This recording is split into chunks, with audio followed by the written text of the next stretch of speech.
Hi all, welcome to the Pandas for Data Analysis section. Pandas is the de facto library in Python for doing data analysis. So let's get started with the Pandas library in this video. So what is Pandas? Pandas is a high level data structure. It has various functions and tools to work with structured and tabular data. It is very fast and easy and also flexible and expressive. So it is a wonderful library and it is considered to be the go-to library for doing data analysis. So if you have not yet worked with it, it's a wonderful set of videos to understand the important functions in Pandas. So let's move forward. So as I said, pandas can do a lot of functions that can extract the important information from the data. So it can also read different kinds of data. It can manipulate it.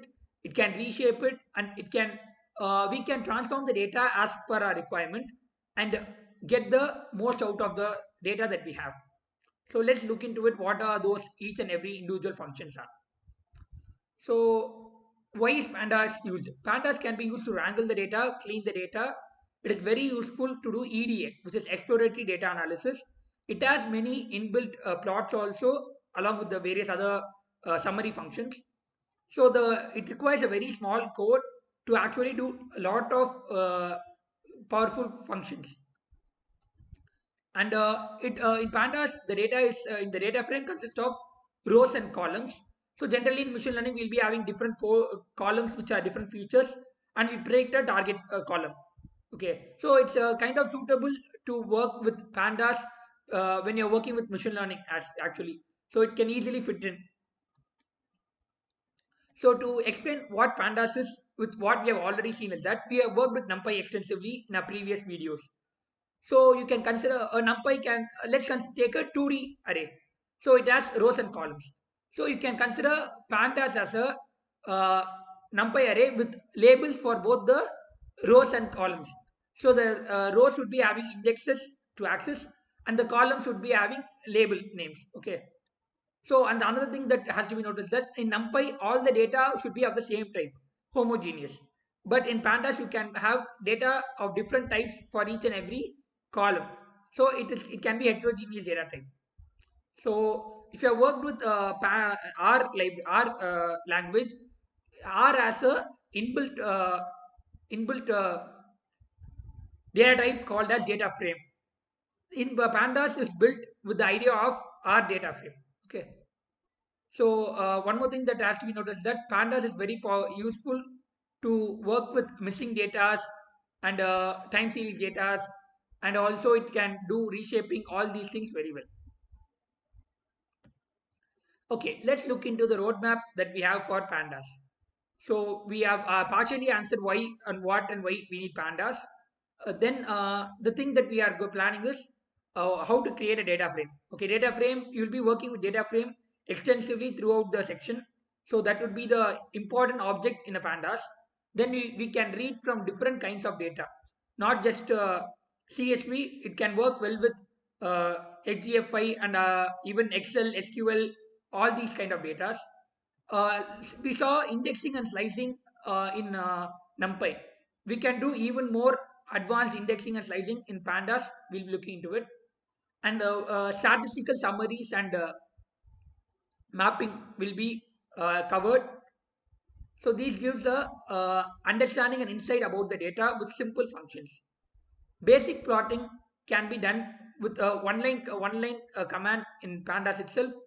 So we will be getting into basics of plotting in this section itself. And grouping and sorting are functions that we can perform in pandas, and that gets us to reshaping the data as per our requirement. And finally we will look into how to work with time series data.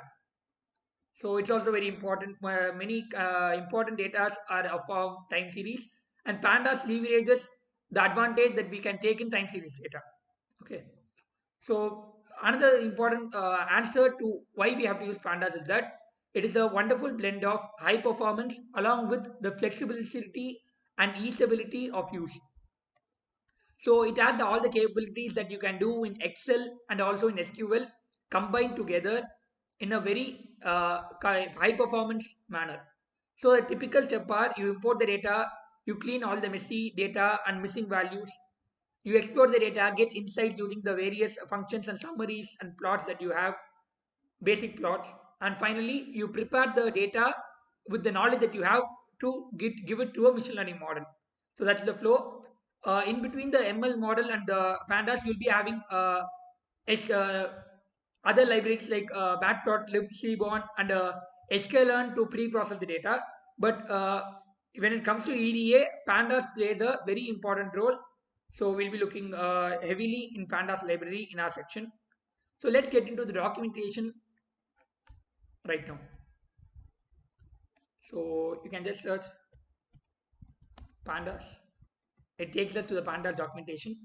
Pandas is a open source library built for Python. So these are people that support the pandas library. So let's get into the about let's know more about pandas library. So it has initially started in the year 2008 and it is now currently one of the most used data analysis tool in Python. So some of the highlights of the libraries are fast and effective data frames. We have used this word previously in the slides also. So data frame is the fundamental object in pandas, and all the things that we do and operations that we do are mostly done up on a data frame. It can read different types of data from CSV to all the SQL and FDFI files. It handles missing data very well. It can reshape data. As we know, it can also slice and index data very well. It is also size mutability is available. I mean, columns can be added, deleted because generally database tends to be updated, right? And it can also do merging and joining with different data set effectively. Hierarchical indexing can also be done. And as we know, it works very well with time series data, and we'll be looking into it in the further videos. It is optimized for performance with the C, Python and C code underlyingly. So it's used both for academic and commercial purpose. So these are the important highlights about pandas. So the mission of pandas is to create a single library to do all the important data analysis. Okay. So yeah, that's it about the overview on pandas. In the upcoming videos, let's get into hands-on coding with the pandas library. Thank you.